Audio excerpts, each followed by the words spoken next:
Smóirí bóú leis an méige a chuig mé ar bhanscoil béirle agus an sin chuú a raid mé an sin gotí an scoil Laurel Hill School mar thugtaí ar stólam gur an choláiste thugtar ar inis agus rinne mé má chud scoíochta dar le bhéile an sin agus is tócha an bailach gur tháinig mé isteach ar tuiscint gur hasasta go a bheith gobar in airnán na Gaeilge ná bhí díreach múntóir Gaeilge do mo chud nuair bhí mé hartar sé bliana a déag a caint faoi spéir sa bhí ché mar fáiste nach gur bhéon bhéirlacha go dtí go raibh sí sa bhanscoil hartar agis hartar cuaig is duine as cathair trántaigh i gceann an treo i gcéirí agus bhí sí just ag leirlinn agus a gin sin dún nach gur bhéon bhéirlacha agus tó go don céadúir cheap mé gur tan a bheo a bhí a gceist leis an Gaeilge agus go raibh daoine a maihan sin á leirt ar bhean léthúil agus ina saoil pásanta agus socha gur dhéann mé cinenne ar an lá sin gur raibh fanarm staidir í ana bhar an Gaeilge a gceart agus dámach póistí agam go dócin a Gaeilge iad so sin an bailach is tócha gur sin an uair gur dhéanas an cinenne agus in íag sin churas Rome scoláireach do bhaintach le haid cláiste na hallscoil a Gaillimh agus cúilméin sin chun staidir dhéanamh ar an Gaeilge agus ar an Brancais. Ná ní raibh mar chud Gaeilge choláidir sin nuair thosaigh mé so bhí sé gceiste gom staidir dhéanamh ar Gaeilge agus stair ach nuair drastal mé ar na léachtaí staire ag an tús bhí roinnt leictóirí ó thuaisceart éireann agus just ní thuig mé focail so bhí agla orm doling lech leis so rounnig mé an Brancais in áit na staire. Bhí siad fása miúna trí Gaeilge na hábhar eile sin trí well bhí cúpla ceann bhí stair agus tírógus sílam agus in í sin nuair bhain tú na céimne nuair bhain mé an chéim amachchan sin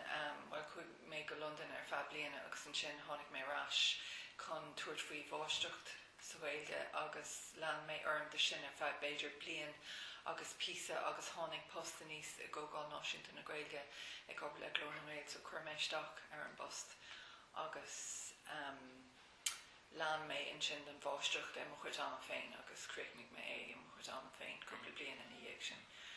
so sin agus an sin inig a bheith obair le glór an réid chuig mé obair le Gael scolanna agus an sin chuig mé isteach sa cigaireacht agus inis tá mé le coc. Cén léana nach tú isteach le Gael scolanna? In Gael scolanna is dólam thart ar 1992. Agus a raibh rudí gahrú an trá sin an raibh sois? Well, bhí roinnt scolanna nua á manú cinnte agus bhí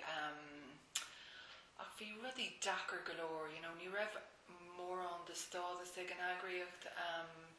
ní raibh na partnéirí a dachar sais aitheanta mar fortnéirí a dachar mín cinnte bhí an rainn ag plé leis na card cuman agus leis na haglaisí agsúla ach ní lisa gom an raibh na partnéirí a dachar có sais lachamach mar is atá si ganis go naithnítar go bhfuil Gael a dachas aber i caintear ceann na scoilna lán Gaeilge agus Educate Together agus mar sinnde so bhí sé sin a gceist agus cé go raibh roinnt buntáistí ar fáil de Gael scolanna bhí captíoch níos irde agus bhí cuifas daltaí múntóirí níos buntáistúla acu so bhí cúpla rud eile bhain le fergantí a thógant agus mar sinnde bhí sé dachar na ferganah sin áil ag an am agus bhí go leor scolanna á manú in áitina dá creite dóir bhí ceann a ggurcaigh bunathe os ceann siopa búisteir bhí ceann eile bhí bunathe os ceann an na teopdóireachta agus bhí sé sin ar feadh os ceann 20 bliain sílam ó bunaíoch iad cinál seomí festais globanna Commonwealth Class Gael, club in rugby, sais sean siopí a bhí full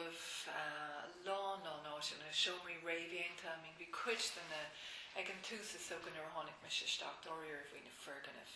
in an drostát. Bhín an rud bháil so is Well ó hí na scolanna de bhí sé sin in a cheist an bhór ar fad agus bhí go leor daoine ag an am ag rá gur cheart a bheith féchant ar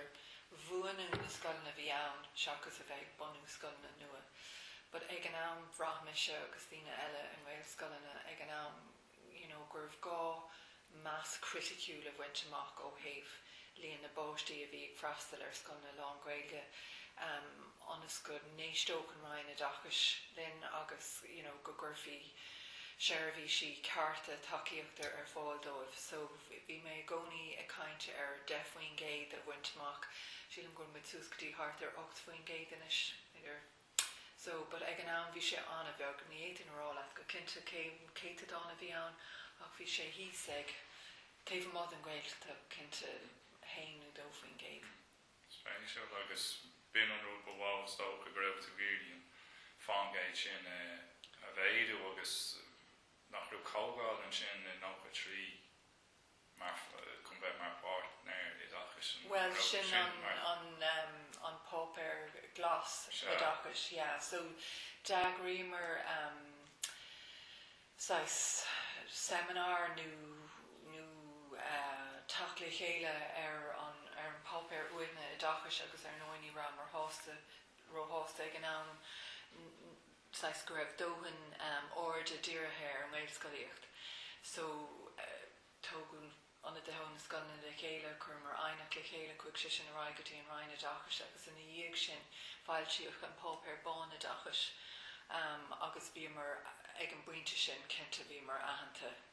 mar cean in a partnéirí a dachas agus bhí mar a láthair ag na hócádaí ar fád a reachtáú ag an am in Gosláán bhaile lia agus ag an am sin bhí an rialtas a géirigh board a dachas régiúnacha a bhanú timp na tír agus leis dílár nu a dhéanamh ar an gcóras a dachas so bhí de board régiúna bartathe cach níor bhéin caint ar an Gaelscoileacht nu ar na scolanna Gaeltachta so an taobh a rinne Gaelscoileanna agus an sin a ggófort le cógáin náisiúnta na Gaeilge agus agraic na scolanna Gaeltachta ná go mbeadh board a dachas ar leithan don Arnál dachas agus Gaeltachta agus is do bhfuil is ó bheith caint le daoine eile sais an iarón mór bhain leis an rud ar fad ná an ceann nach raibh luúte ar dúis sin an ceann go raibh lena bhaint amach sa deire. agus fágan na cíine eile ar lá so is well tháinig bhí fáil isteach agus ní ráidir báúil leis an gcuin cap go néon fiú dílárnú ar an gcóras a dachas so cruú deire leis but Hacaigh Mícheál Martin leis an smaoinemh agus is sesin a thug cad de bhanú cag sa deire agus bhí lán siar agus níor agus fachtas mór arsúil ag an trí agríocht le chéile bhí anna chud stocareachta le polytóiris na ceantar Gaeltachta hamar lán ama ag dul timpeall a géirigh an túir me dhéal leis na polytóirí agus stocha ar deire gur glacu leis gur cearcha me gur dhéigen an. So hág sé an feachta sin beidir dem léon na well no go buíú gáhí a dá is stocha bhí chun ceap tacht an bháil túús na óchaí beidir lár na nóchadaí agus an sin well fáil siad an tacht a dachas sin néidir nó go hocht agus bhí sé san ámh an sin so no is fachtas é lena rá ar fá rain bá blianta ní crinam gur demlíonna omláin a bhí an ach cinnte lean sé rá ar fá tamil agus san áchaíonn sin bhí rudí eile gaú stocha Dave na haglaisí de agus bhí an fórspás trénachta bhí cointe sin agus mar sin de céin gail bhí a gail chun so is tócha bhí iireachtaí déanta ag Brendan McCormack agus ag Gaelscoileanna revision chorus patrúnach de a bhanú le haig na scoilna lán Gaeilge mar bhí deacrachtaí móra leis an banéil agus bhí scoilna I driblóid gach ile bhliain leis an panel deoise agus an rud a bhíoch ag tarlúnt ná bhí rein scoilna ag tógant múntóirí gan mór an Gaeilge bhí cothú anna chu deacrachtaí dóibh ach bhí múntóirí Ellen ar scoilna Ellen sin ag dúiltú múntóirí a thógant ar an banéil agus ag fostú múntóirí ar Augustus féin. Agus bhí roiint bá scoilna a gceist an sin, cos an sin túfás airgad arthú ach bhí is acu dá ngéile díos de chóras an fanéil, so go bhféadfadh sé slád a dhéanamh ar scáil go hán tapaí agus níháin sin nírá na múntóirí sin dóiríar ag iarraigh dul ag obair I mbeidh scoilna ag an am. So bhí sé ag brandán go mnú bhí chóras pátrúnachta ar lecht an na scoilna lán Gaeilge agus ag ascrtá sin go mbeadh chóras panéil dá chud féin. So nuair chumar stacadí an Ryan ag iarraigh an tuairim seo a dhéal ag an tús, ní ráidir dáiríar a ró, ní hain nach raibh stáisiirbhí sin na rinne báú leis ach gur bhráidir nach lachach an Eaglas Cathlicach leis ag an am. So an sais cur chuige agus an sais rud a dúrach linn ag an am ná dá bhéad bhí beidir scoil ilchreidimhach a bhanú. Taobh amach den Eaglas Cathlicach mar an céad scoil go méidir sais go Nairobi. So bhí mar ag fánach dáiríar le grúpa tuismitheoirí teach le chéile a déirthug go raibh scoil ilchreidimhach tastalmhathe agus sin a tharla le Gaelscoil an Ghairtáil i Gcorcaigh. Agus bhí fís anna láidir ag na tuismitheoirí sin gur scoil ilchreidimh a bheith ann, but is tócha gur bhrá Brendan ná dá bhéadfadh sé an doras a oscailt in éair leis an Rhine go bhéad bhí an sin dul a bhaim ar na haglaisí éagsúla. So bunaí a Gaelscoil an Ghairtáil agus beag ar an fécant ar na dátaine sin marráachtas agus an sin beidir bliain nó rábbliain in íag sin dairigh linn dul a bhaim ar an Eaglas Cathlicach go mnú bhí Gaelscoil Cathlicach but ní ráidir sásta a rá gur Gaelscoil is dréir an lí canónach ní féidir Cathlicach le sí mór úsáid faoi smach na mór bhfuil sé faoi smach na dír na haglaise. So na scoilna níos go bhfuil is a géin den a faoi seánis tá sé cófáda sin siar, but na scoilna Cathlicacha faoi fátrúnach den áris is scoilna Cathlicacha le sí beagaiad. Agus bhí lán cainteanna agus cruinnithe goin ag an am leis an Eaglas Cathlicach ag dul siarg san ír faoin gceist, but déantaigh siad sa deireadh agus dairigh linn sais an chóras pátrúnachta ar churbán. Ná níor tháinig chóras na banéil go dtí riontrá blianta na dhéag sin. Agus an sin ar nóid tháinig an scéal maidir leis na scoilna ilchreidimhacha do tháinig grúpa tuismitheoirí le chéile gilbhantán áit chuaigh go leor de bhaintear Eaglas na hÉireanna na gcónaí agus tháinig siad le chéile le grúpa tuismitheoirí Cathlicacha agus thocraigh siad ar scoil ilchreidimhach a bhanú. So bhí go leor siarg san ír leis an Rhine marall ar sin chomá ach dairigh leis an gcuin ceap sin sa deireadh. So sílam is gom céiméid scoil atá ann inis, but cinnte bhí sé cín ann ag puinte amháin, so ní lisa gom an ar tháinig mór an de ás ar sin, but is sais option A, go cinnte. Agus an siar agus néir sin leis an Eaglas cinál bórt a bhí orú faoin gáir sin. Well, is socha bhí ar an sais cóhain tú áil ón dá Eaglas le haig an sais sin scoile agus bhí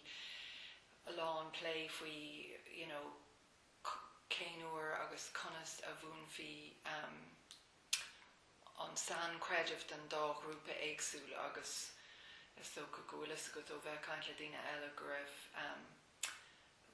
lán acran in áit an áirithe maidir le bhí beidir Dína is scoil na áirithe ag iarraidh dul níos mó le mún le an ilcreidimhas agus an aglas ar an curriculum caiteach a bhúna las modú uaireanta scoile agus an rud céine leis an curriculum don na páistí ón aglas frotastúnach ach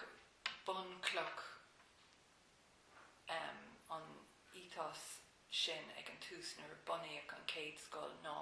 gomach na páistí ámúna le chéile ar feagan le agus nach scarfaí iad le haig sais múna na greidir éagsúlaach gomach siad ámúna sa rán céine ag an am céine agus bhí an dacracht ag daoine é sin na hiiscint go héigs páistí a bheith an nolbhú le haig na sacramentí le haig céad comúine agus an cónartú. So níor cóigh sé ar sin dacrachtaí dáiríar go dtí gur tháinar go dtí na blianta sin. Agus an sin bhí sé sin anna acranach an áise áirithe. So bhí go leor pléagrin le Institute Marino Maidir le 6 dolig obair ar bhún le a hásó gachtainna. So bhí roint bá caintne agus éascothirí againn an bróthir Luke Monaghan agus an fear bhíoh ganas a bhíoh mar phríomhaide ar CUS tuciige anam cúm ach tháinig si sin ach bhí an túfás pléacha le board an irish maidir leis na ceisina áirithe sin ó thaobh cuasaí creidir go sonreachta. So, yeah, agus céimhín na cín leis an sí beag an raibh board down. Ní raibh éon dacracht riamh go bhis dom sa faoin gceis sin. I mean, dahan gachtainna gur scoil na catlachacha a bhíúnta agus bhíon first tuamanta don sanbheon sin a cosint sa scoilina sin comá le sanbheon aon ceann na scoilna eile cosint. So más rud ag gur ránaíoch sanbheon ar le don scoil ón tús bhí an first tuamanta don sanbheon sin a cosint. So ní ar bhéin dacracht an doiríor just tháinig an dacracht a níos ins na scoilna ilcreideacha ar feadh tamil, but ní léon caint cloiste gom ar aon aibanna ó hin doiríre. Agus dul a roiann sin stracht na gábhíaltaí an raibh na fóimhní sin an sin nuair nóair a réitiú é iad na scoilní áirithe sin. Yeah, I mean, it's just your curse scoil a bhí gceist agus bhí cúnig rudí síos is dócha agus ní léon rud cloiste a gom ná tá mis sa cigúirt le 5 bliain or bhí méid sa cigúirt le 5 bliain so níor coolla méid doiríar aon rud ag ascairt as na dacrachtaí sin, but ghlacham leis go méid tú cur daoine atá ag obair sa bheirs pátriúna a faoi agla freisin agus féidir go méid si sin an scéal níos farsin a thuirtis. Mór Mr. Lath, I'm just chun brand new ar right lehannig an seo, just le cinnte go bhfuil méid lu a gacrad gur ceartna. Agus le bróna chu sé gceiste go méid seo níos luúhinn go cruinniún ag cruinethe go. But an bhridú le bhí mar sais ag dul ó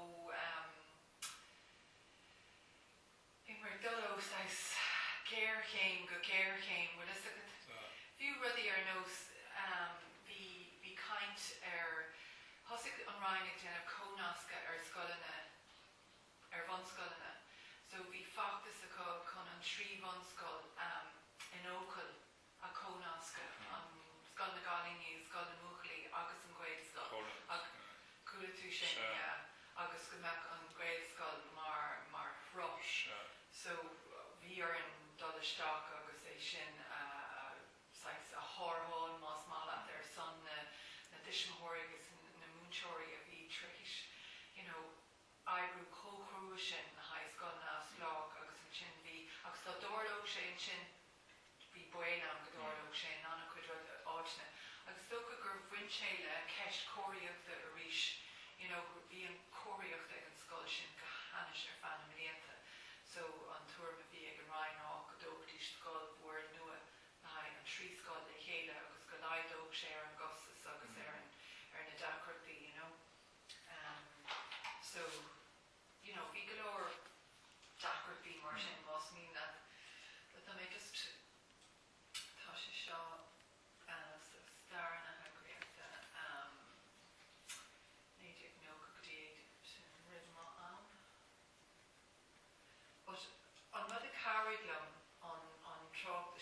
scríomh ná. Nílas gom cén áit a hoso in dáíire ach gur thug níl an mar acu gá bhosca dom de gach ile píos a pápéir a cumad sé gach miúntúris gach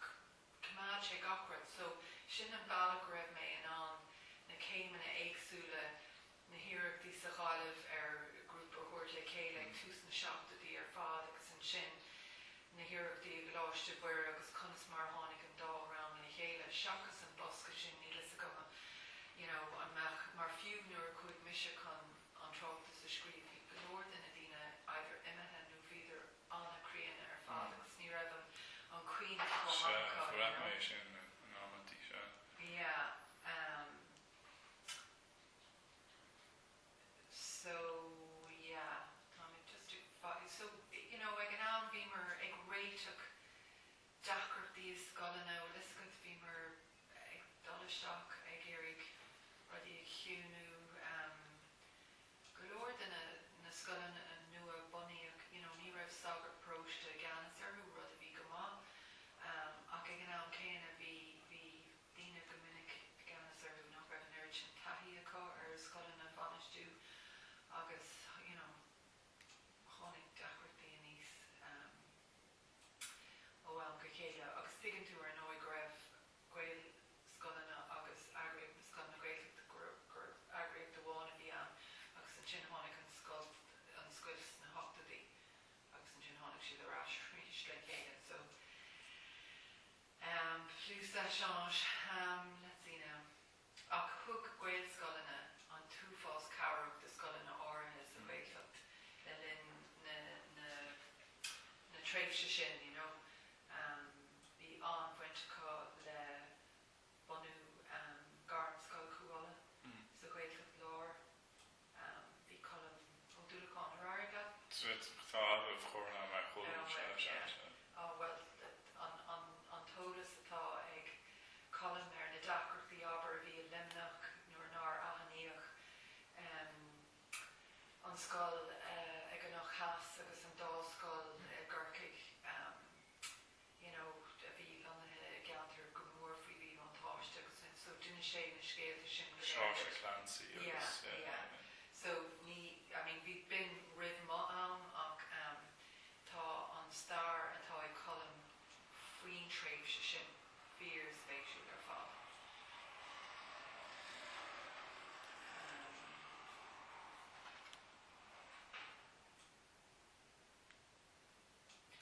Agus an crankar náisiúnta chun airgad a dhéanamh. Bhí go leor iarachtaí arsúla goin airgad a dhéanamh, but bhí deachreachtaí leo ar fád bhfuil is scut mar níorbh agraíocht bálathe airgad sin, so bhí taithí agus sanolas na máil go léir buinte le cuasaí a dachar sin níorbh aon churmach ag aon dana me haon san áibh ar conas agus airgad a bhálú cé go raibh airgad ag tastáil go géir ón agraíocht. Bhí an agraíocht ag marachtainte ar finganí go dtí gur airg linn Jotas ceart ó oras na Gaeilge. In ábhacht nó hána sé bh tríéis chohain tú a tháinig ordú an bhór ag an buinte sin. Na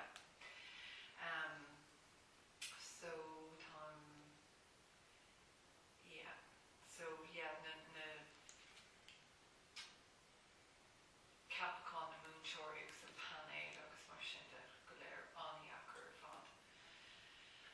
So sorry, just book me raig. Oh yeah, so an trí scoil, machan agus an Canuck House agus Canuck an Énig, chun cuioin lása a bheith pléid á sonrach den trí scoil ní sé. Ní raibh mise faoin amgurtháinig mise idir ahananta, but bhí mar ag plé le scoil Fiorse Clancy, bhí mise ag plé le sin. Ní éitheann chur síos a thuirtead ar cé có thug is a bhí an cóireacht an scoil sin. Nuair bhí mise bhí an scoil, bhí sé an món a bhí beidir comhúir beidir denir póistíiste gan agus níomh aimime ag obair I gceart bhrá mé gurbh an áit, bhí sé dó riir go hana sé fáil. But ag nám, bhí sé mar teach amach as géir céim ach na míochta agus ní raibh mór an airgid an ach dearig linn mar bhí bail an gcónaí go nún faoin scoil ach dearig linn taithint ar bhord na Gaeilge airgid a bhfuair dóibh mar ícíocht eisceocht túil agus cabhairg sé sin go mór.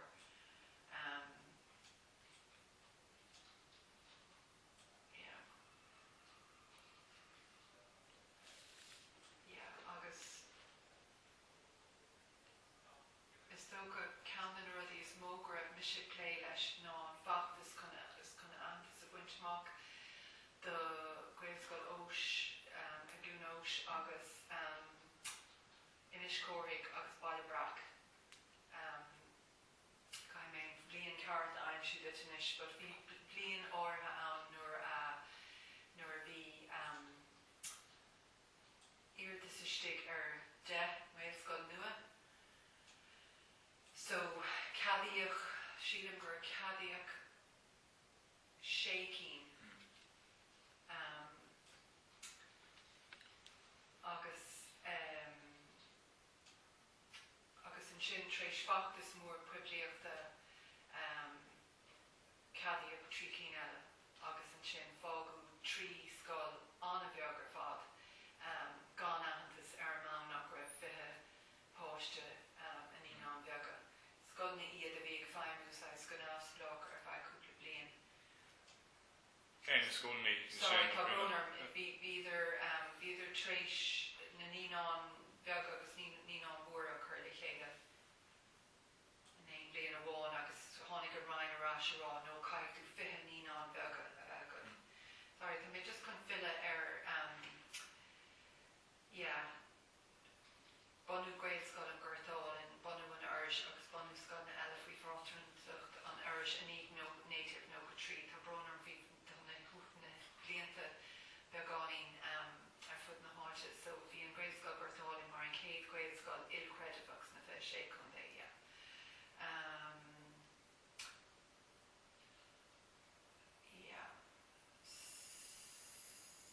So bhí sé ar gceistir dúis gomeach na scoil na námhcredifach. Sin a dul siar gotí bun an stáit.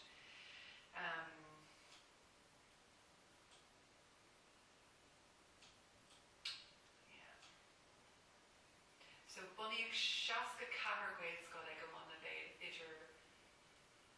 native seachtaí trí agus native nócha trí, so bin fiche scoil mhór an méide. Bunaíodh gach ceanna go faoi fáilteanach na naspa Catholicacha agus tuigeann tú go bhfuil obair ar siúil in is ag an Ryan chun iad Jalú díalú díreach, so daoine ag obair ar sin.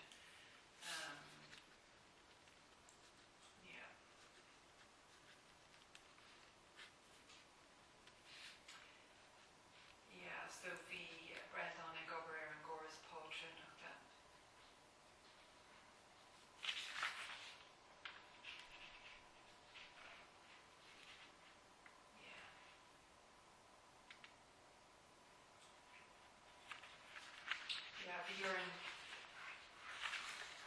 Dúsáid an Ryan, sin an rud bhí mé rá grúsáid siad an Eaglas Cathlicach mar leiscéal gan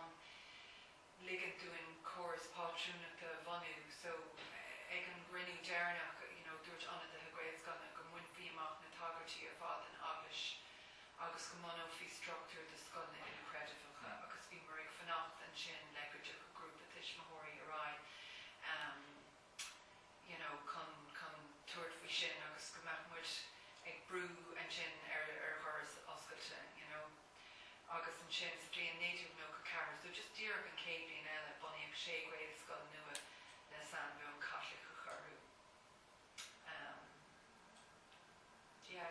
Is tréimh se an cinál. Bhí sé exciting a bheith play leis mar bhí an irid sin rudí ag tarlúnt agus mar dúirt mé leat bhí mar ag dul ó géir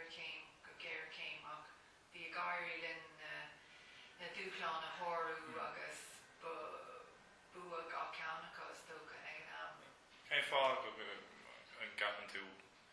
treis lehe, so is nu.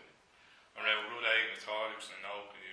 bhí momentum sa glúisiil céim fá Well,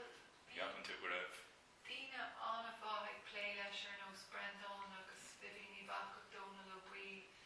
ní bhailón Dina go raibh fís a có don gréadscoíocht agus bhí idir Harbh cróga agus misisiú le an am agus sásta go leor ama a thuirt ar bhean Jonah den agriacht. Dina úntacha iad doíire. Agus de bhór tiismóirí a bhíúnta beidir go ráidir in an dul an le leis an gcóras ar bhealach níos trodí beidir ná mar déiteach mútóirí nó príomhadí a dhéanamh. Is Dina iad a bhí ag feimú in Arnold a diffriúla, Yeah. So, yeah. So, tá mig féidir tunis. Yeah.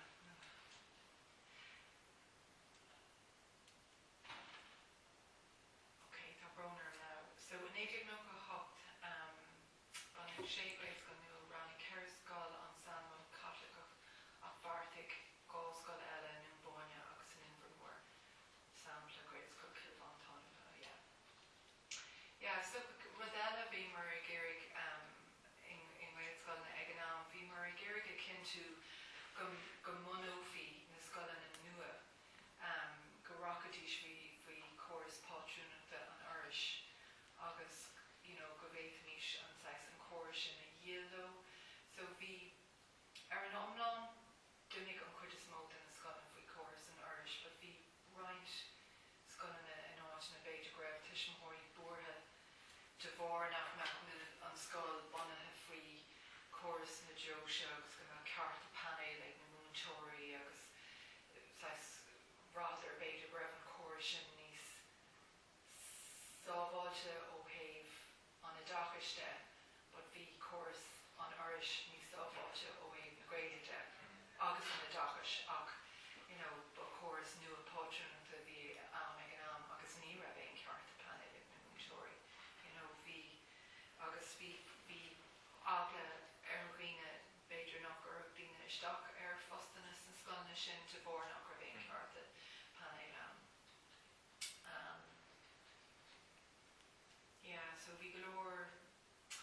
leor dacrochtaí sna blianta sin ó thaobh chóras an fanil. Agus, bhín ag fannacht go háirithe an lá clia mar bhach panel mór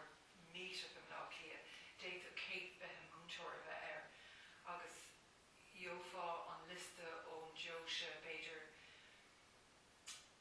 ag tús an thabhraigh agus bheith gach duine an sin ag fannacht le go nglánach an panel ach uaireanta ní glánach sé ribh man fór bin an dacrocht a bhí leis. Agus Dina, an bhuaire nach meach múntóir aá le sí sa seo mar ranga ag an am.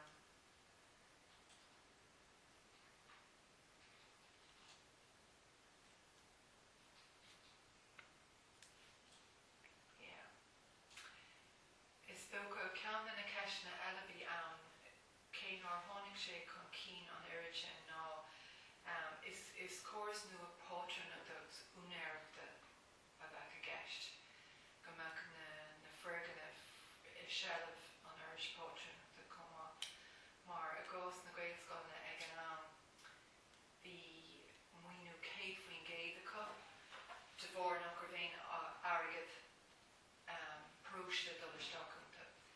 So ní cuineam an céad adáin inis, but bhí ar aber bunscoil a bhí á bhanú i bróiste, bhí ar an próiste méid áirithe don airgid capite a chur ar fáil. Whereas ó híomh na gréadscoilna ní raibh ar na gréadscoilna sin dhéanamh. So ba bhantáiste anna fuair dó a bheith nach raibh arthú sim substantúd airgid a chur ar fáil. Is dóilm gur 10 faoin géad nó 15 faoin géad a bhí a gceist ag an am. So bhí sé sin sais a gceist ag an am comá.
tinte á mucha a gin in áitina éagsúla, just mar dúirt méid deacrachtaí a tháinig a níos sa scolanna bhíar an go minic tamátáir go hógan nó suas go dtí leitri canan nó go dtí áitina éagsúla just i carú le scolanna cuid fan na deacrachtaí conversáide a bhí acu. Slán fón An fáilte a sa réiteach sa. ag an am. Bhfuil anna go bar ag Tá, Well, bhí mé agla a ríomh. Oh yeah, ar nói, Kento he cuasaí Táide. taide, yeah. Slán a fód. Yeah. So an sin tréis dón an tháinig le bhínig achach. Agus an sin, bhí maidhá ahar le fórna agus mar sin le Agus cén ád a bhí tus ann nó bedógó. go dtí gábhí is a dó. Bhí mé Den. breis is den bíana, yeah. Yeah, so agus cumála sin ag an am, bhí sé still ar go raibh gá le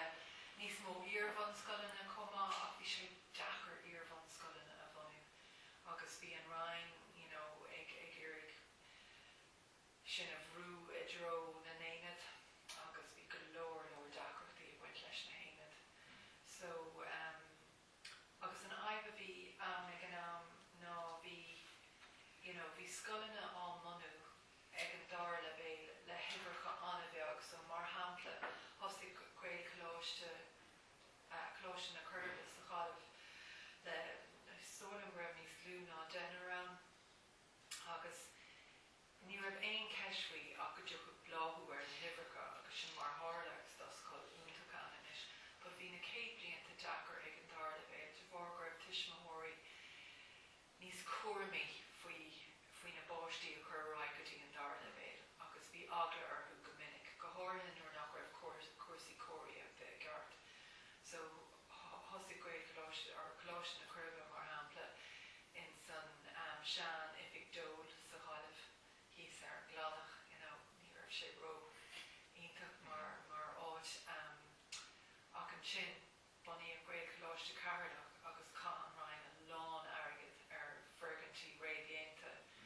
anna thuas go dáta agus níor thosaigh ach seisiún na seachtar in san céad bliain. Now tháinig na hibrecha in I dhéag sin, but just bhí tuismitheoirí cuairmach sa céad cúpla bliain agus rinne sé dachar éasáis dul bhaim ar an rainn ó thaobh hibrecha de. So is tócha go bhfuil an cápéis seo feicthe agat an cápéis de chuid an comisiún an cuairg scolanna gábhaigh sa cahar. Tá sin feicthe agat. Yeah, so, tá chuirsís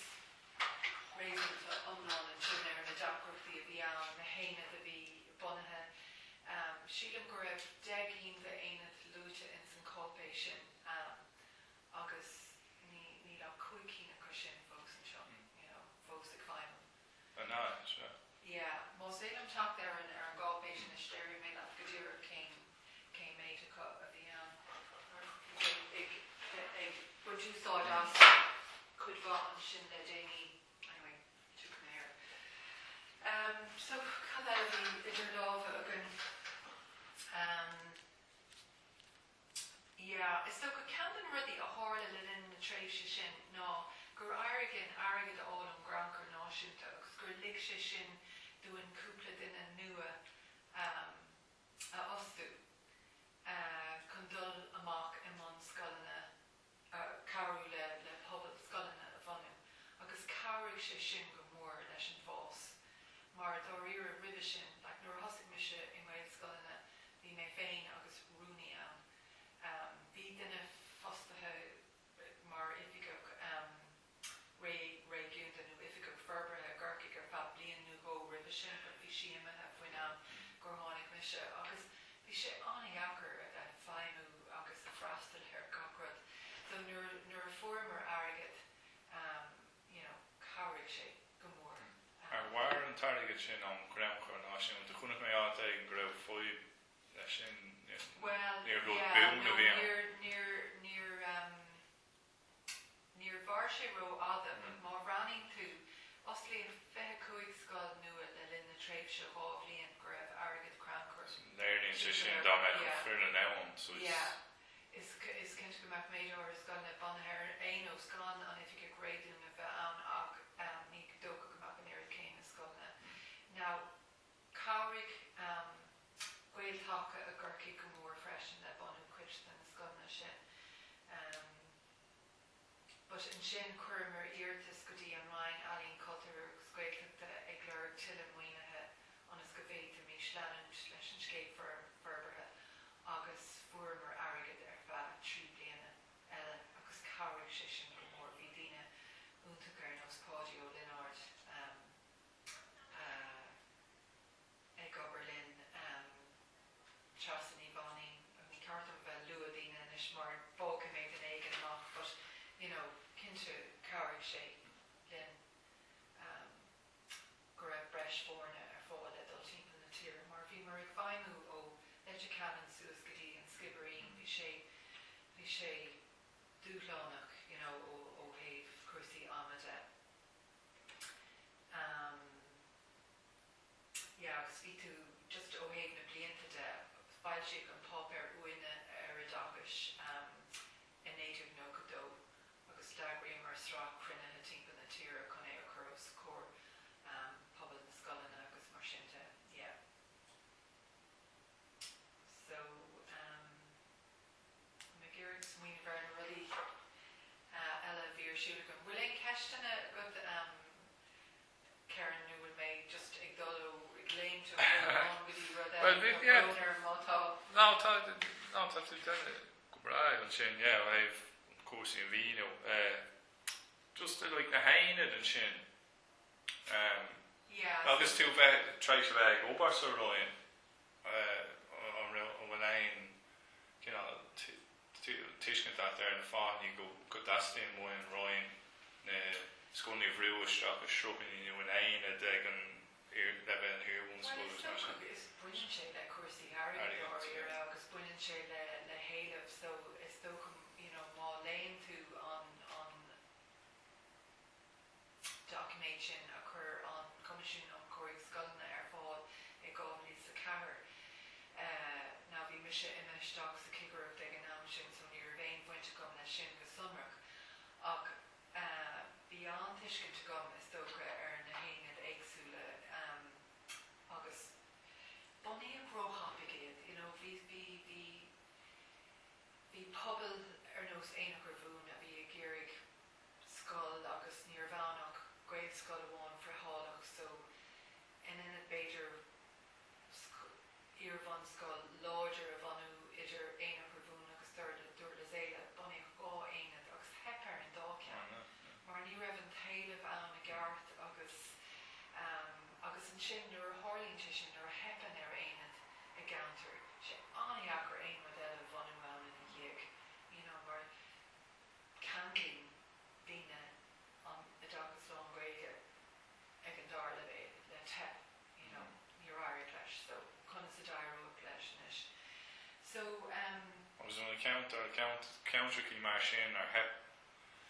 ar na hiúiltí sin ó siad an fás gan éún scoil tá lorug sin fás anáis bhfuil creidim féin go bhfuil creidim féin go bhfuil agus ní héanach bhfuil iarach an drám in éanaach ar bhún an scoilin sin tá iarach bhí déanta có bhíú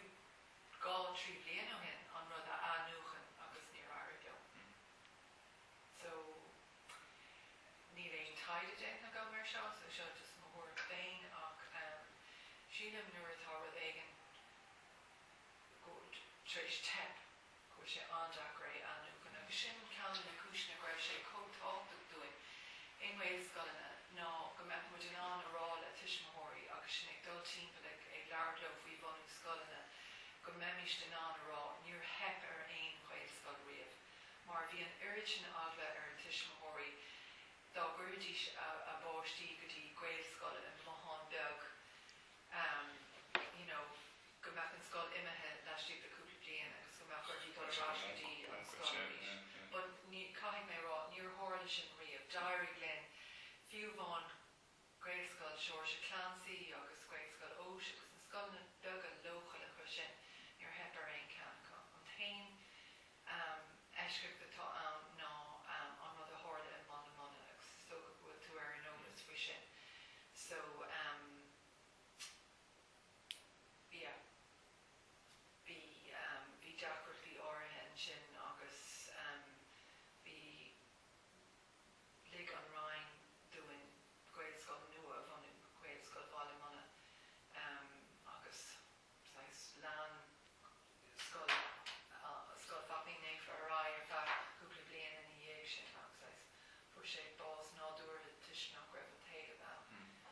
sin bunny a gweld go bhaile muna in sin. Well, an rud a tharla ná bunaíodh scoil fapping néfa. In áit anna bhí arúnam dáiríar ach bhí sé códachar ar an top ar ferganmh, so is an cuiste áitiú de chuid beor na méid a bhí pléile bunim scoil. De bhór raibh éileh anna bhór ar scoil an top ar léach. So bunaíodh é in áit bhí sé in Íslach I gceanna na blochanna, túr blochanna, agus tréis bliana ní ráidir ná leanúm turáig, so tharg mína banna cribín, pasta talún, ina ordín a bhí olmhór. Agus fuair mar siomraí réibhéanta ón Rhein, agus chuir na siomraí réibhéanta isteach an sin. Ach tréis tamil bhí as éantas is tóca faoi múna cuasaí creative idir mína banna cribín gur lé an talamh agus na tuismitheoirí sa scoil. So is dacrach iad sin ná a bhéidir leithstóir agus ag an sochraíoch gur bé an tain réite go bhí ar an rud an na tuismitheoirí ná scoil nua a bhanam. So bunaíodh gcuid scoil bhaile muna tharíthe. Dúir sé as an school fapping néfa mar sin. Yeah. So it's rud win the credit of the stock. Is rud a bhuine, is as éantas bhí cuasaí creative a bhí ceist. I came down go dúir. Ó bhí an taobh am gan éon ceist ach just dúireach ba I mína únair na talún agus bhí sanbeon creative éagsúlacha ón rud a bhí ag castal na tuismitheoirí. Agus bunaíodh an scoil mar scoil Catholiceach de chuid an Irish Patrúnachta, so ní raibh de ráha ag an Patrún ach leanúint leis sin agus leis an gnáth creative Catholicach. So sin spéisiúil faoin na tepaní mar cloisian tú is that sé go fan géid an is mar lún tú a cloisian tú gwyl feic i fan géid a lorúgus. Beide nach digan daoine go ní sé cá siimplí le sin. Like an taobh freastal ar nailh an dheartha mar tá an feic i fan géid scapaí ar fud an stáit nó ní siad in éon counter amháin agus mar sin. Well, minic sin mar atá, yeah. An taobh costa a bheas dáiríar, but ní réon ceismí ach go bhfuil éileh in áit in áirithe agus just ní na scoileanna am. Agus an sin nuair nach monítar iad ag an munlevéil den tá sé dachar uairt an cásaí dhéanamh leis an Rhein gur cearc amach sa láthar iarfan scoileachta am. Yeah, tá sé costa.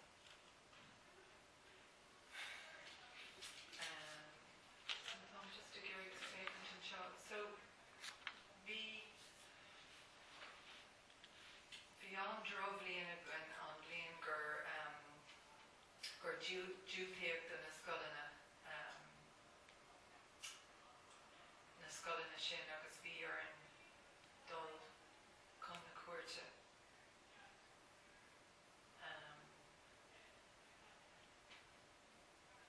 You know, nuair a dúpéocht antas the Brunner now, let me just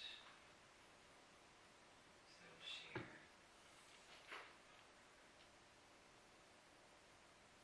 Tá sé an dachar an tróachtas a léamh mar zolta slur bíad. Yeah, tá sé is sean clóg sin so as well. Well, no, he has just ein áit go bhfuil Fadas fadas tá rud éigean eile curtha a bhaim. Yeah.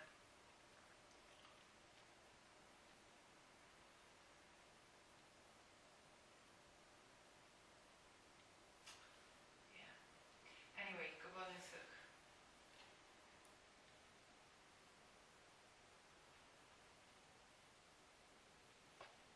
Okay, so the taken talk there and sin. Just tharla sé nuair a bhí níomh brannach mar ar a dapais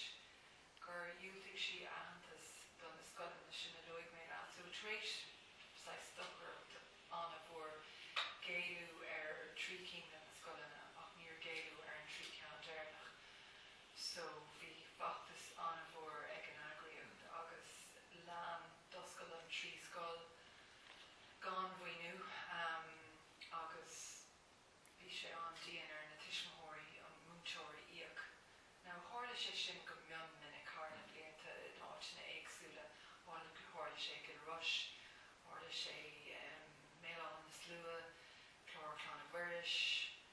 Machen, galore áitina éagsúla.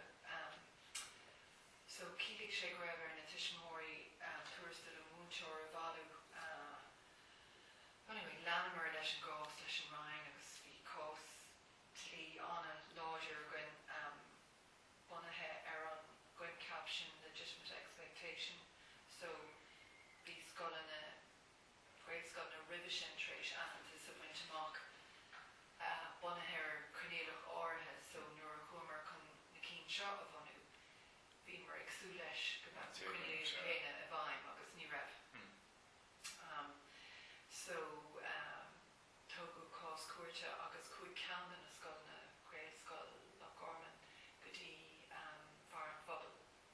agus thógtar cás leisúd. But réiteoch é ar deire agus thug an Ryan aithanta siar go bhádach don na scolanna. But mar thura ar factas anna láidir ó é Gréascoil na de agus bhí ar an dul Dairi Glynn Alcoide agus Senior Council agus Tliador a bhí sásta aber ar frac chun dtír Carol Lynn. Special. Scared of all girl and Ireland sin so he's into na ahrú mar bratna war na calpa she boil dun Glasgow late like in Alpa Tree mar sin agus sin cúpla bliain na dhí sin bhí sé dú tú de scoilní oscailt agus nach raibh sin na Gaeilge á chomá bratnach neu sin dus No, Tana. bhí athair agus cuid dá ceann dúir mar hiigim ná ní léon bheith aithne go mar bhí buchaine é a hathair bhí an tóga leis an teanga agus mar sin de. Cén fá gur airfik sí nílas gom is dólam bhí an Arnálaigh fás go hána topic is dócha agus denníirtas an éon bliain amháin is dócha beidir go nuair sí le féin well tá sé seo omarcach agus beag an deascáil sin ag leir ferganibh agus mar deir ní raibh cuasaí acnamíocht a ró úntaach ag an am agus a lán scolanna a bhí Gréascoil na buna na revision ach raibh fergan a fáite có go fóla bhí mar sód scolanna is seomra réigeanta ar gabh breis bhile bliain. So déireann go méidir go raibh sí smaoinemh ar rudaí mar sin ach ní éigean ar cúsí muoine ar ís beire Yeah. Agus deascail sin de bharganamh so beidir go raibh sí smaoinemh mar sin. But bhí Gaeilge anna bhaghain le stáitséir bhí sí sa Ryan a dachas ag an am so níor bhradam ar riamh go raibh aon aithne san sin. That is good. sin agus nach raibh an raibh tú ann nóair a bhí an consáil faoi tomid a dachas ann No, bhí mé sa Ryan ag an am sin. a bhil at éin ruidir áfhí sin nó céin Well, bhí mar fórsaí féin ag freastal ar ceann na scolanna ina raibh an tomadachas á cleachta go láidir agus bhí mé go thomláin a bhábhar sin. So, agus is dócha beidir gur raibh an taine sin ann ag an am de bhór aspa tuiscine dóiríre ar cuasaí tomadachas agus leis an taide tá go léir atá déanta a gin in éireann le fiche bliana nuas le muoinú ó cach tá tuiscintí a bhag níos fearr go inis ar an tomadachas agus cad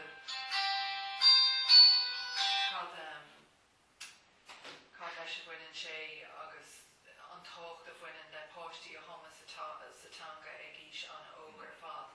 So I gcead an Ryan cé go raibh an seasamh sin á ghlacha ag muinte amháin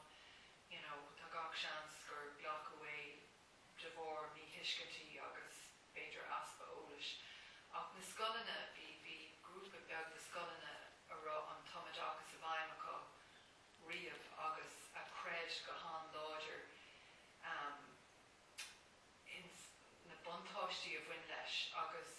a rá an taithí agus sanolalas acu agus hasisiú an fód agus dairg los a deir dul a bhaim ar an Ryan agus feic ní den inis go bhfuil an policy don na dachas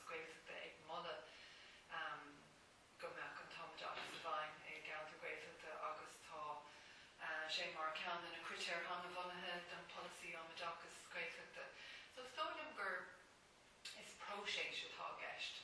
Tá míid ag fálam an tam go léir agus tá tuiscintí daoine atá lé leis an airnáil agus tuiscintí na rinne ag forbairt an tam ar fad. Is sin dul sér sin leirling sé sin tá cagbeir an toide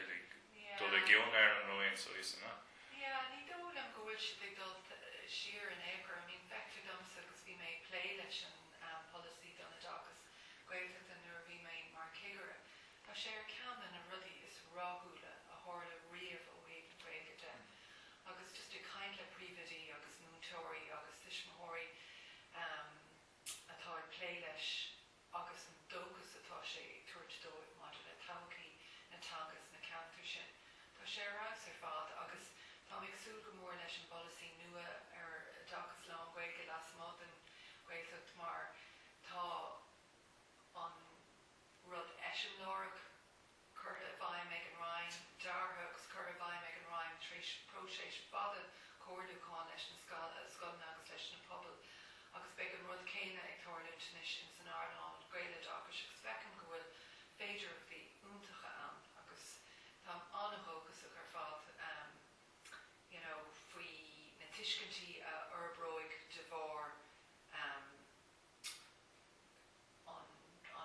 policy nua seo. Tá ceann goil tá dalpas le buint as ceart lá sé spéisiúil bhí policy mar sin innéad ag an ála cuaig policy dá hangach so is a bhí déir an goil faoi réims na bratna fó si ré leis an éidir fé dá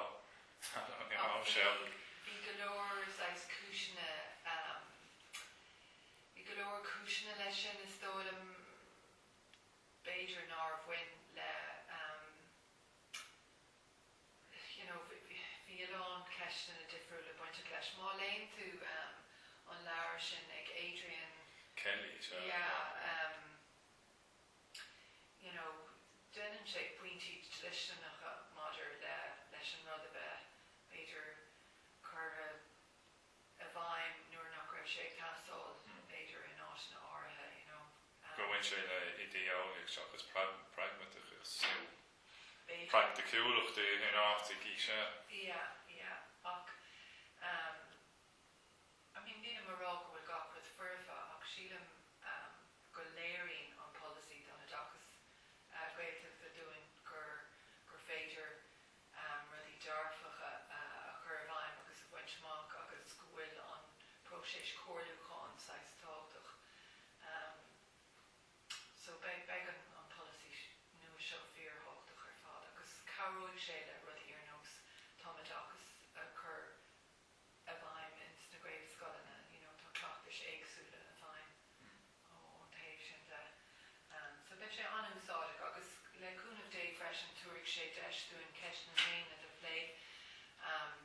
mar is ódad buníomh an céad ceann i drálaí na lua 8 níidir 8 trí sílam agus bunithe de bhór nach raibh na tuismóirí ag iarraidh ghlacha le srá mar bheith an srá le stiúd an scoil lá an bhéir agus mar sin ní támadachas a gcearta bheith a gceist. So tháinig an Ryan agus an scoil a níos agus an tuismóirí a níos leis an sais múnla nua sin an tainad a dibri go máth de réir mar hiigim i drálaí agus dair leis an scoil antas fuintach mar scoil le as blog an hiíag sin agus hálan man céine gil chuinnig. But tá scoilna eile ag leirg antas mar scoilna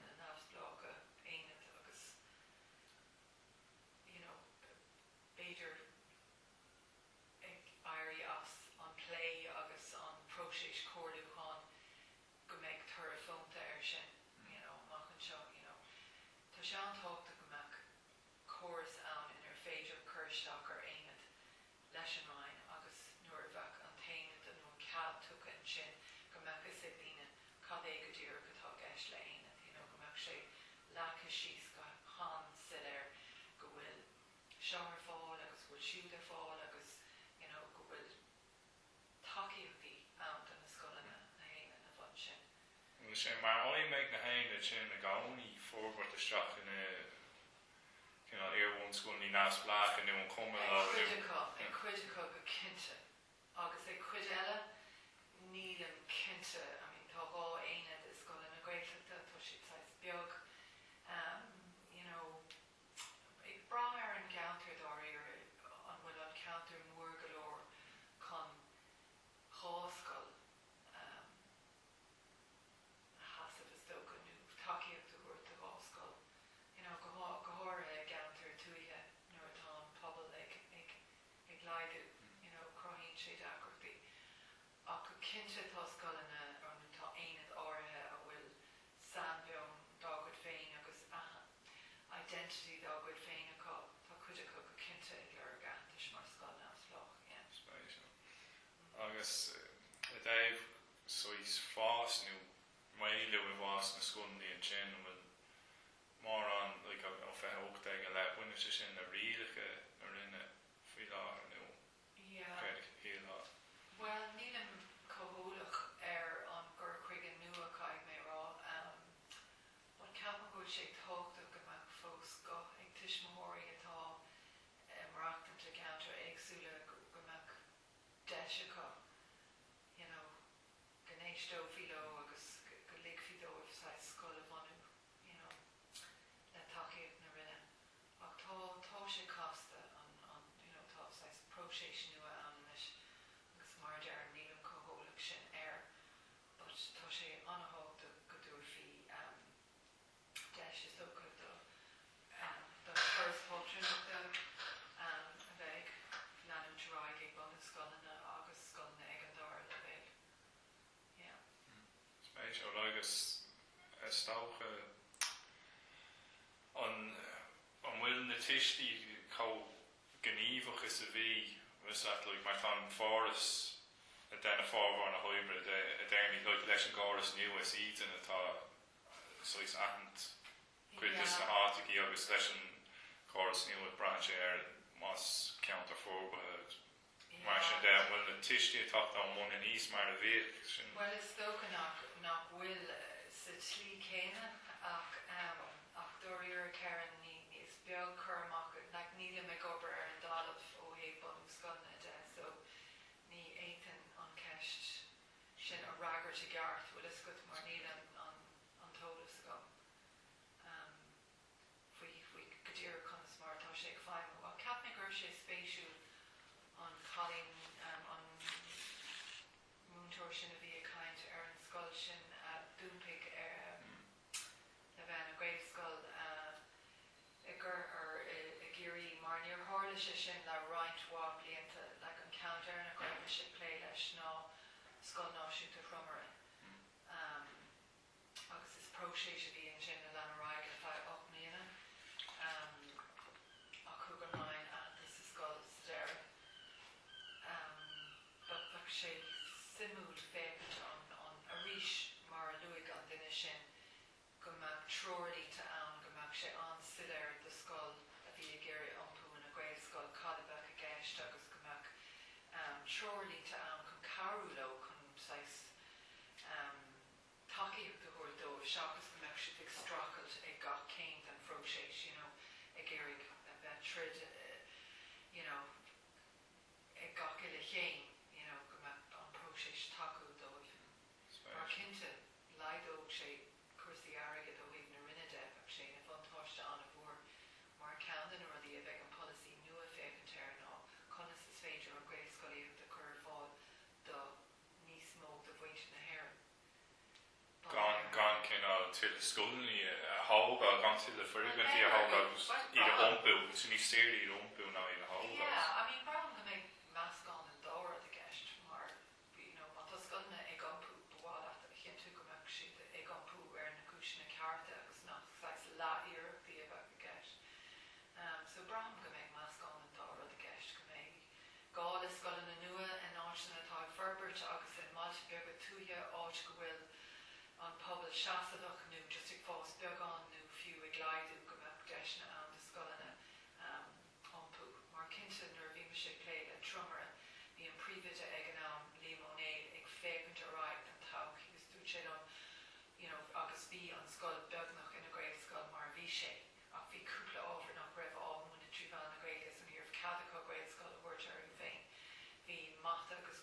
síle á múna trí verle, but bhí a gcónaí an a bhéim ar an Gaeilge sa scoil, so bhíidir tacht ón tuiscint ceart, ach dúirt sé le mar an enimid rud éigen ní bheith an scoil an i gceann dem léana. Chonig sé go raibh an léin ag titim. Agus bhí an scoil mór or less ag bhaim mar gréil scoil mar bhí sé. So agus bhín ceart gceann dá an scoil. Fí bhláán is, so bhí tuiscint aige go mbeidh antrúch níos má stócha go dteochad daoine. Agus bhí sé simú ag an am céine is bhí tromar a caiintear, bhí scoil eile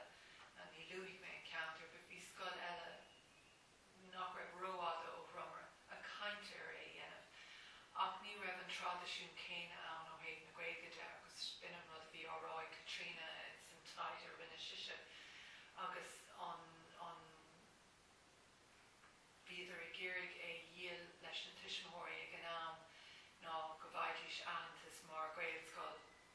an céad bliain eile agus go mbeadh múteoir sa bhreise agus ar nóid níor aird leis an iirecht an éair mar ní raibh na prúmspal nó an bhealsan an ceart é féirde. Sin spéis. So caafar dúbra so is láda an Gaeilge bheith ann rihré cás ní mar sin. Ní féidir just lipéid a choréir. Well, ní léon rud dóighéanta agus cinnte déaghádaína chuirt leat, but deirinn dámach dú tosú le scoil nach raibh mór an Gaeilge sa scoil an éacair go mbeadh sé aní achar ar fad. So just cap mé féin ag an am go raibh sé sin simúil gur raibh an a chaint faoi sa geantar seo go raibh chuna bheith na Gael scoils go mbeadh múteoir breise agus just hit an rud as a céile, whereas Liam O'Neill a tromara dúirt an Ryan leis go dóg sé 8 mbliana agus dúirt sé OK, leanana míid áirín agus buine míid amach é trééis 8 mbliana. Bhain sé sin beidir dígurs pásanta chamáin ag duine ar le. Oh well, is duine an dígur se bhí an go cinnte,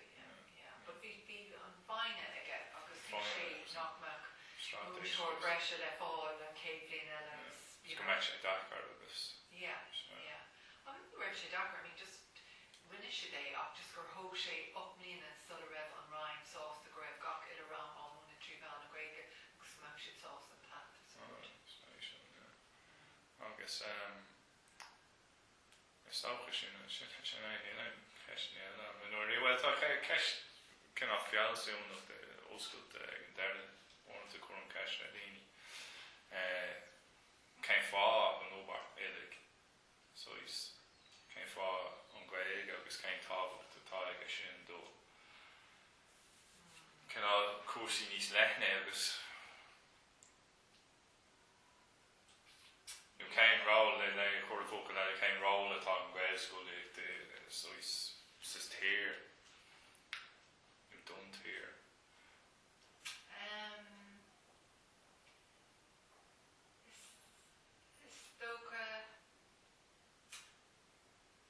Bhí mise a gcónaí Malta ag dígris na nína go léir gur bhfuil mé le thar na blianta. Nar thosaigh mé lé leis an Gaelscoileacht tro bliana agus na daoine go léir gur bhfuil mé le ar an aistir sin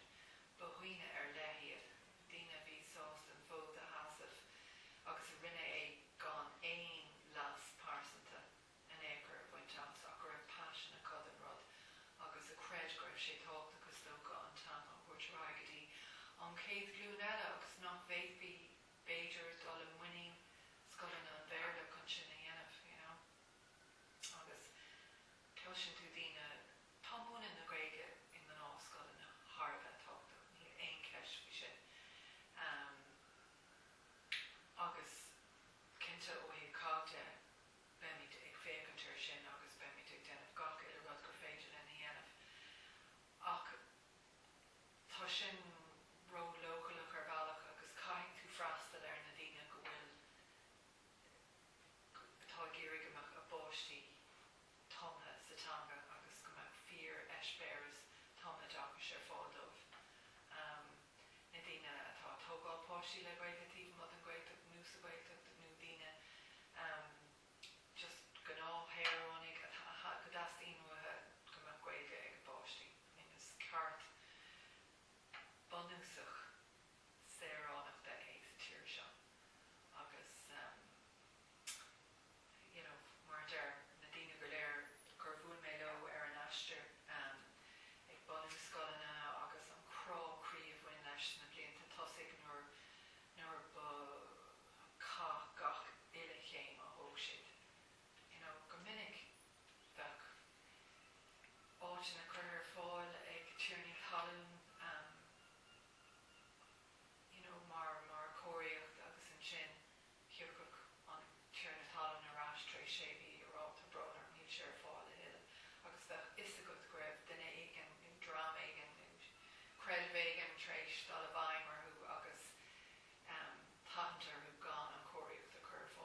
agus á déag sa tócaí bhí nábhadas éigen ann nó beidir cancrán nó bhil. Well, you know, I go leor báte beag áid goibh scoil na múclaí scoil na gálaí bhí Lín an múteoirí átaí suas. búrtha faoi laidú a Ifrica, búrtha faoi bheith ar an bannéid, because ag an am sin rud amach tú chur ar an bannéid beidir amach gur tamáint 60 míle ag ní cuinom inis an achar a bhain leis na thuirs éagsúla, but bhí déiteach tú a bheith tamáint a bhád ó bháileach, so bhí sé tharbheith localach ó héag na scolanna beaga in máilte beaga a bhí fara ar Ifrica. Bhí sé an ceist an a goúnach ar fád, agus is cuinom a bheith amon crinú de hismóirí in máile beag siad faoin tír agus gur chur múteoirí ó na scolanna áitiú le picéid ar an grinú. Chiúil mé fhí frasóireach leis de crenú nó gáach, ní chiúil mé fhí picéid. Sais picéid, I mean, ní héag rather, but beidir taobh an crinú agus either sais AKMP or in, you know, agus tugu cadóibh teachtasteach agus chur láthir a dhéanamh ar na cúisina an árceart gréad scoil a bhanú sa cantar. You know, so Léon bhí an sin ar fád. Lorna and Oakley. Yeah, Sá sin. yeah, Lorna and Oakley mar bhí me héananig lé leis sa bhachar an fécant. A sin go bra. Ar listan na scolanna ach you know, bhí agus le haid na deacrachtaí go léir a bhí ag an am céine mar dúirt mé, you know, an sprágúil a bhí agus cé go raibh a lán constachaí curtha agus an caint faoin tréimhse go raibh a hain ag obair le gael scolanna ach táscom ó bheith ag leabhar le colm ó dúlachán agus na daoine a bhí ag obair san agriacht Rome go raibh an tréimhse beidir 25 bliain sin idir beidir 1975 agus 1992 go raibh an tréimhse sin go raibh go leor constachaí you know. Ach tharla rudí únta go freisin, I mean, you know, bhí gcónaí gael réasúnta braham idir na daoine bhí ag obair in scolanna agus ificí na rinne, you know, bhí daoine tuairt amach gcónaí faoi ificí na rinne, but go minic, you know, bhí siad ar son na dismóirí agus áirín cuid na córátí ó tharla idir aber muintir bála manan ar bhíidir ag iarraigh scoil a bhanú agus nuair chuidir stacatí an Rhein agus coolla mé na scéalta sin mé féin mar duine na daoine bhí buinte le scoil an teachtar léach, bhí si an buinte freisin le gaelscoil banú gaelscoil bhar gabrach, bhí sé an gcuiste Eilish ní Longáin, but ag an am céine, you know, dearg le daoine na constachaí agus na dúchláin sin na Harb, you know, sámid san áit sámid inis leis an aine domadach scaoileachta bunathe leistigh an Rhein, támid, you know, tá cág ann, tá gréadach ann, tá choras pátrúnachta ann. So tá go leor buinte amach leistigh do achar réasúnta garad nuair swinging tú air, you know, agus áiríonn fóscúil go leor dúchláin ann, but an cé dúchláin ann eile ná policy den na agus ná gaeilge agus ceist na naonad agus ceist freastal ar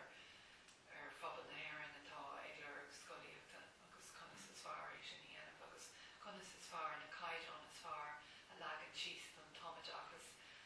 conas is féidir linn an taide go léir úsáid chun policy réachta agus sais tróir chuir de scoilna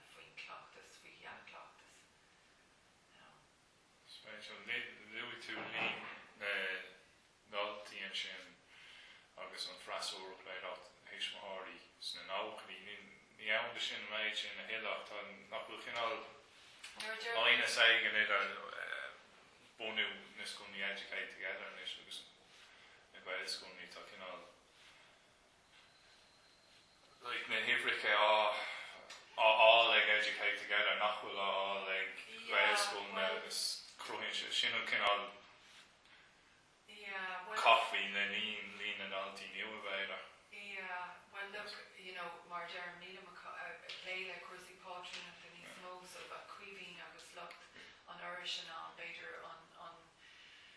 chuirsíí enafit ainas mát, you know, mátá ainas ann. But is tóca ach an éirid le aon, you know, tá an drama tá léile educate together, so she's coaching to Kane if we include the caffeine as the top. Later, great dog. Ní fiú aonas ach umíocht bhéidir, umíocht nádó agus Yeah, stoca gur umíocht nádó yeah. Agus tá pobl na haireann ag ahrú ach bhrálamsa níos mó den drám nua, you know, na nua airní a eáil in sa scoil na Longreig ceapan go sin fíorhacht ar fad. Mar sin múnseoirí agus polytóirí agus pobl na haireann an léamóraigh agus mór bhfuil gréige you know, tá fáibh acu. So ceapan go bhfuil ceisna nílúntí agus sais ruchtan ag pobl na haireann ile a bheith ar an bhfuil fíorhachtach. Muinte na hiúchráine is an áibh mar ní rocha sin ar fád bháil is cinnte go bhanig cuideáin seo, so mór bhfuil ruchtan a ar an bhfuil inis, you know, cóbhágan sé sin iad, you know, mar éireanní nua an léamóraigh féidir agus cuasaí múteoireachta agus mar sin de. So ceapan bhfuil na ceisina sin ar fád fíorhachtach. Well, chunig mé tuairisc an nuacht faoi páistí Ucránachas gael scoil nacan ó hain, gael scoil léir ceann niu ar sagart. Yeah. So tá sé de dul isteach ceannach. Tá, ní mé ceistrí sin agus tá áisina cruthaithe againn dóibh, you know, na maithítanga Gaeilge agus Ucránis agus Gaeilge agus Rúsis agus tá postéirí agus rudí hístair againn agus tá patlets á cruthú againn agus tá míid tá an líon atá in sna scoileanna na Longreig agus Gaeltachta fós beag go leor, so tá míid ag fannacht le héilemh na scoileanna ní man for